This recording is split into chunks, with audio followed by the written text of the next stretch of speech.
Hi, my name's Helena Pearson, and for my EMT 177 communications presentation, I'm going to be talking about how to effectively communicate with pediatric patients in EMS. So, communicating with children, as we already know, can be quite difficult sometimes, even just normally, because children tend to react very differently from adults, usually in a more dramatized way, depending on their stage of emotional development, as well as they often don't understand the same concepts as adults. So in order to be effective, we have to break down information for them for better understanding for their level of development. So now if you take that and then add a traumatic event that led to a 911 call, that child is experiencing quite possibly a psychological trauma as well. And now a stranger, the first responder, is trying to talk to them. It can be pretty difficult sometimes to get children to respond and be engaged with whatever you're trying to communicate to them. So as EMS providers, the way we communicate with pediatric patients often needs to be pretty different from the way we communicate to adult patients in order to be effective. So first of all, we need to be aware of their cognitive ability and emotional development in order to know how to communicate well with them.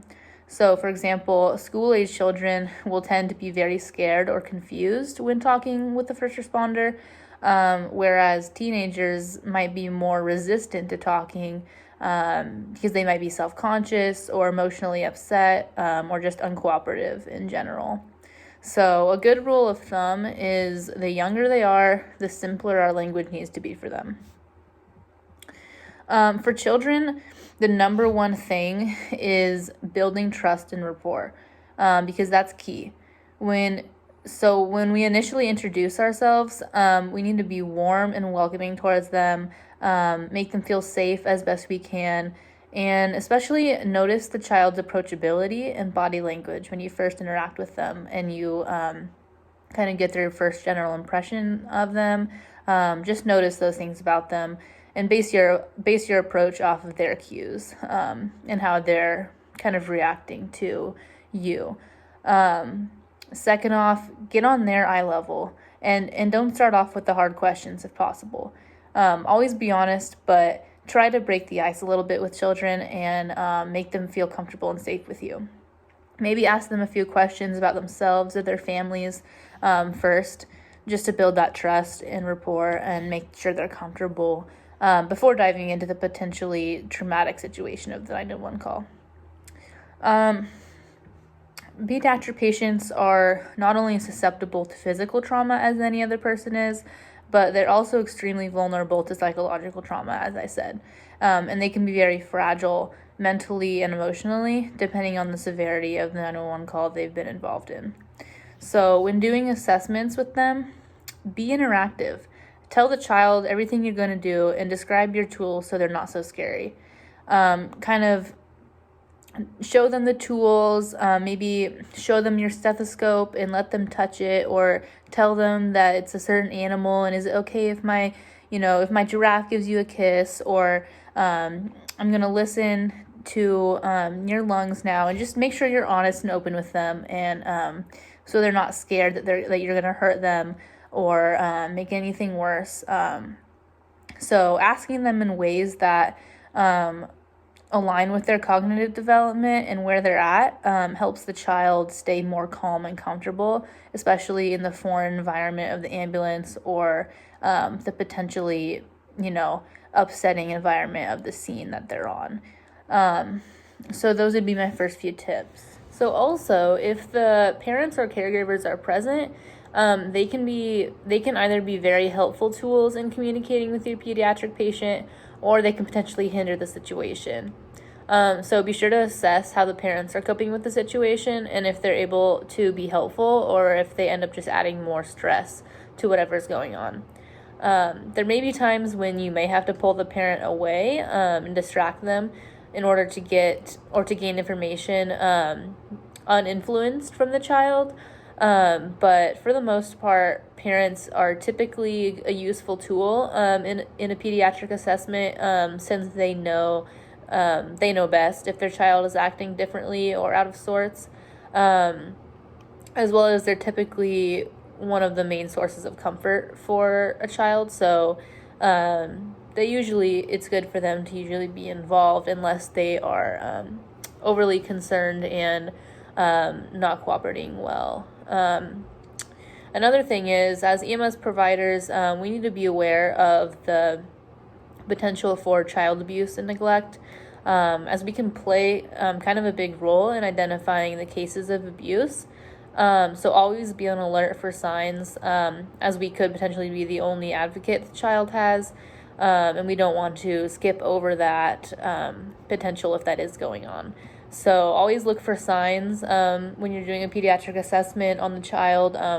Look for things such as multiple bruises in different stages of healing, burns in the shape of a splash or cigarette, malnutrition, appearing unkept or without shower, you found them unsupervised, and so on.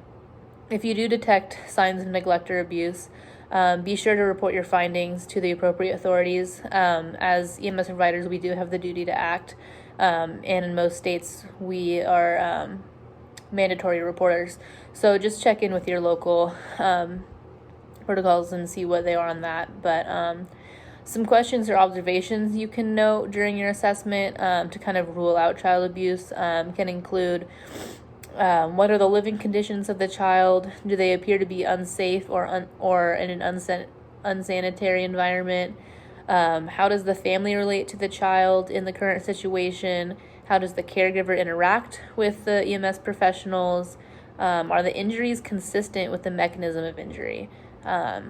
That's a good one. And does the story being told change over time? So are you getting mixed stories from the child, from the caregiver, or is the caregiver's story changing as you ask them about it?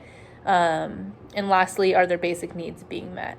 So those are some important questions that we can ask or observe when we're on the scene, and just kind of see if there's any signs of neglect or abuse that we can see. And when you report these signs, they don't need to be confirmed. It just needs to be on suspicion for EMS professionals to report it. It doesn't mean that it's a confirmed case.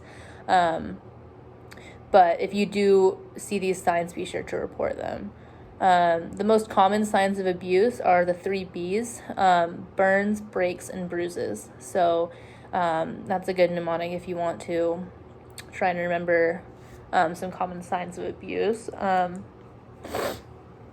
Okay, so in emergency situations, as I said earlier, be sure to know the different stages of development in pediatrics, because it does greatly affect how they will respond to you. So I'm just going to go quickly through some of the different stages that you may that you'll encounter, and just the different stages of pediatric development. So it starts out with infants, obviously, from 0 to 12 months. Some characteristics that they may have are that they generally respond to the voice or the face of their parents. They like to be held by caregivers, and crying can indicate pain, discomfort, or hunger. Crying is also a good sign that the patient or that the infant is alert, and so that's always a good sign. If we find an infant that is not crying, has no muscle tone, those are all negative findings for us as we're doing our assessment of the infant. Next would be toddlers from 1 to 3 years old. They're typically curious, and therefore they're more apt to have an ingestion emergency or foreign body airway obstruction. Toddlers fear separation from their parents, so it can be a good idea to maybe give them a stuffed animal or allow them to sit on their parents' lap. Things like that might help them build some trust when you're in their presence. Next would be preschooler age, which is 3 to 5 years old. At this point, they can usually talk simple words, but they often don't understand what's happening. They can also be scared by the sight of blood. So it's important to bandage even the simple cuts and give them a lot of constant reassurance that in those situations, and always be honest as well with them. School-aged kids, age 6 to 12 years old, at this point they can generally answer questions and follow the guidance of EMS providers, but they also have very vivid imaginations, especially about death. So they might need constant reminders that they'll be okay, or and just help them through, like give them a lot of emotional support. That might be what they need. And then lastly, you have your adolescents from age 13 to 18 years old. At this point, they can usually provide accurate information, but they might fear permanent scarring with trauma, and they also might feel modesty is very important to them, so just be aware of that, as well as they can get pretty caught up in the hysteria of a 911 call. So it's important to be well-versed in a variety of calming measures, and again, emotional support for them. And with toddlers and preschoolers, you may have to find diversions such as teddy bears to keep them distracted from the scene. With school-age children, try and find common ground with them, maybe such as a favorite Disney movie or TV show. And with adolescents, just don't treat them as children. Try to treat them with the same respect you would adults, and that's how they will learn to trust you, and that's how they'll come around to respecting you as well. So just try to treat them with a high level of respect, because they often develop seeds of distrust, especially with healthcare professionals that treat them younger than they are. Children often will tend to mirror or base their reactions to things off of how they see their parents reacting or those around them. So do your best to keep the caregivers calm, as well as yourself in a emergency situation. Even though everyone's adrenaline may be pumping, it's extremely important that we're able to remain calm and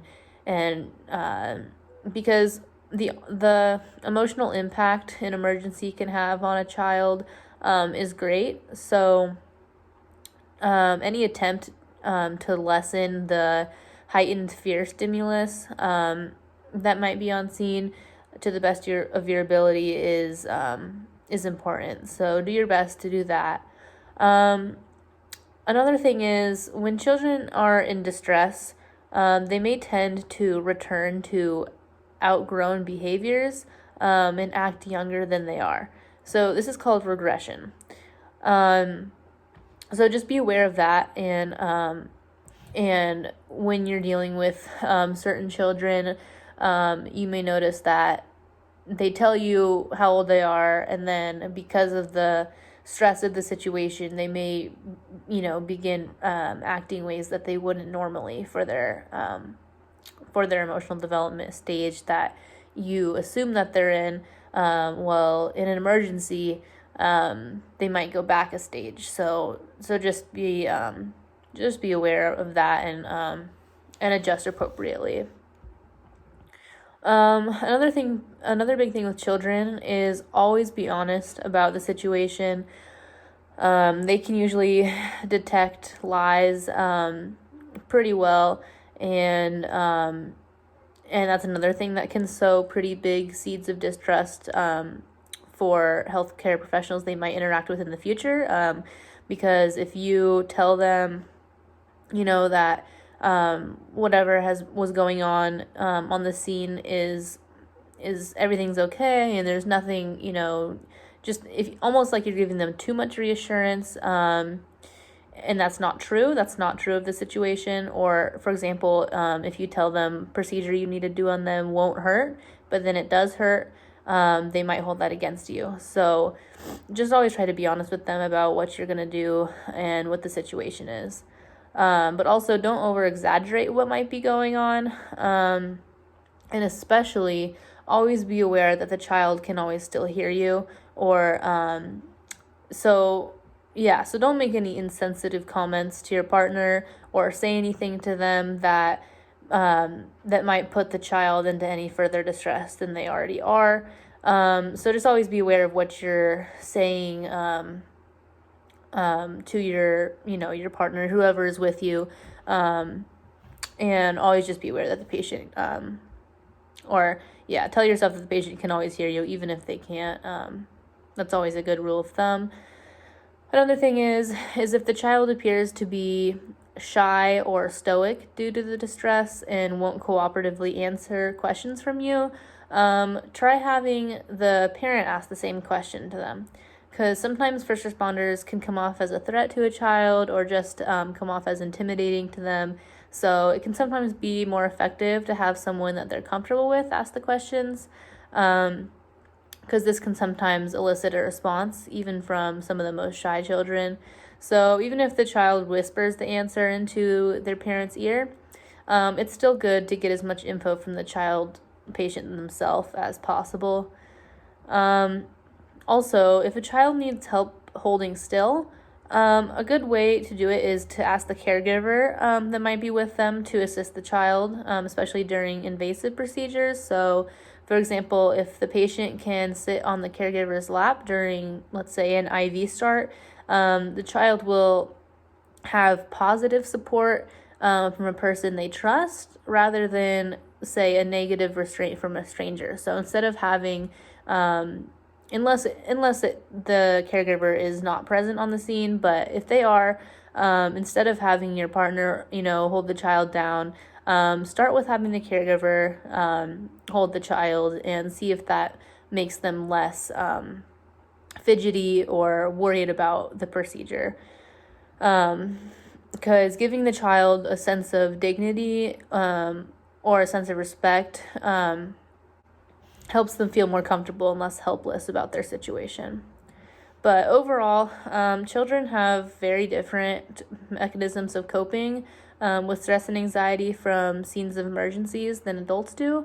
So as EMS providers, it's important that we know how to effectively communicate with pediatrics in all of their different stages of development. So I just recommend that we all educate ourselves about how to effectively communicate with pediatrics and how they react in their different stages of development. Thank you.